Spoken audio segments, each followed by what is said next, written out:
नमस्कार दोस्तों, हमारे चैनल भक्ति सागर में आप सभी का फिर से स्वागत है। आज हम मोक्षदा एकादशी व्रत कथा का श्रवण करेंगे।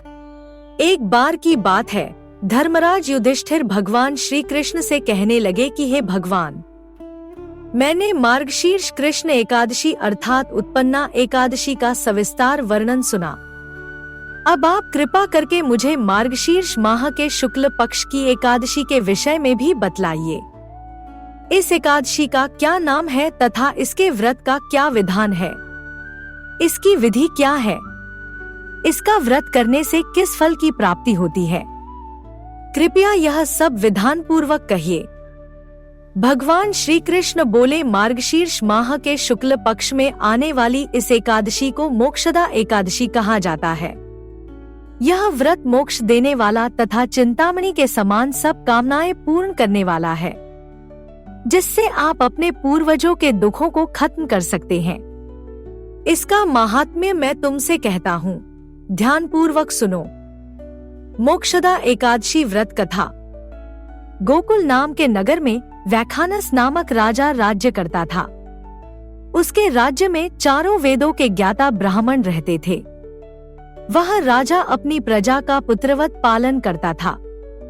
एक बार रात्रि में राजा ने एक स्वप्न देखा कि उसके पिता नरक में हैं। उसे बड़ा आश्चर्य हुआ। रात वह विद्वान ब्राह्मणों के पास गया और अपना स्वप्न सुनाया। कहा, मैंने अपने पिता को नरक में कष्ट उठाते देखा है। उन्होंने मुझसे कहा कि हे पुत्र, मैं नरक में पड़ा हूँ, यहाँ से तुम मुझे मुक्त कराओ। जब से मैंने ये वचन सुने हैं, तब से मैं बहुत बेचैन हूँ। चित्त में बड़ी अशांति हो रही है। मुझे इस राज्य, धन, पुत्र, स्त्री, हाथी, घोड़े आदि में कुछ भी सुख प्रतीत नहीं होता। क्या करूं?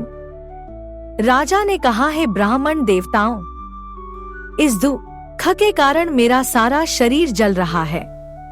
अब आप कृपा करके कोई तप, दान, व्रत आदि ऐसा उपाय बताइए जिससे मेरे पिता को मुक्ति मिल जाए। उस पुत्र का जीवन व्यर्थ है जो अपने माता पिता का उद्धार न कर सके। एक उत्तम पुत्र जो अपने माता पिता तथा पूर्वजों का उद्धार करता है, वह 1000 मूर्ख पुत्रों से अच्छा है।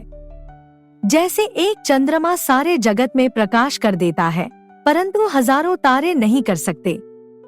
ब्राह्मणों ने कहा, है राजन, यहाँ पास ही भूत, भविष्य, वर्तमान के ज्ञाता पर्वत ऋषि का आश्रम है। आपकी समस्या का हल वे जरूर करेंगे। ऐसा सुनकर राजा मुनि के आश्रम पर गया। उस आश्रम में अनेक शांत चित्त योगी और मुनि तपस्या कर रहे थे। उसी जगह पर्वत मुनि बैठे थे। राजा ने मुनि को साष्टांग दंडवत किया। मुनि ने राजा से सकुशलता पूछी। राजा ने कहा कि महाराज, आपकी कृपा से मेरे राज्य में सब कुशल है, लेकिन अकस्मात मेरे चित्त में अत्यंत अशांति होने लगी है। और अपना स्वप्न सुनाया। ऐसा सुनकर पर्वत मुनि ने आंखें बंद की और भूत विचारने लगे। फिर बोले, हे राजन, मैंने योग के बल से तुम्हारे पिता के कुकर्मों को जान लिया है। उन्होंने पूर्व जन्म में कामातुर होकर एक पत्नी को रति दी, किंतु सौत के कहने पर दूसरे पत्नी को ऋतुदान मांगने पर भी नहीं दिया। उसी पाप कर्म के कारण तुम्हारे पिता को नरक में जाना पड़ा। तब राजा ने कहा, इसका कोई उपाय बताइए। मुनि बोले, हे राजन, आप मार्गशीर्ष एकादशी का उपवास करें और उस उपवास के पुण्य को अपने पिता को संकल्प कर दें। इसके प्रभाव से आपके पिता की अवश्य नरक से मुक्ति होगी। मुनि के ये वचन सुनकर राजा महल में आया और मुनि के कहने अनुसार कुटुंब सहित मोक्षदा एकादशी का व्रत किया। इसके उपवास का पुण्य उसने पिता को अर्पण कर दिया।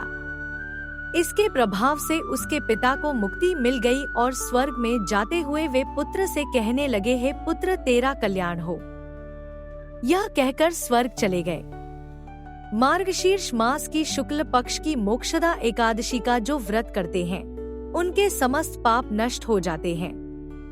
इस व्रत से बढ़कर मोक्ष देने वाला और कोई व्रत नहीं है। इस दिन गीता जयंती मनाई जाती है, साथ ही यह धनुर्मास की एकादशी कहलाती है। अतः इस एकादशी का महत्व कई गुना और भी बढ़ जाता है। इस दिन से गीता पाठ का अनुष्ठान प्रारंभ करें तथा प्रतिदिन थोड़ी देर गीता अवश्य पढ़ें। वीडियो देखने के लिए धन्यवाद। अगर जानकारी पसंद आई हो तो लाइक, शेयर और कमेंट करें। चैनल को सब्सक्राइब करें और बेल आइकन जरूर दबाएं। मिलते हैं अगले वीडियो में। जय हिंद।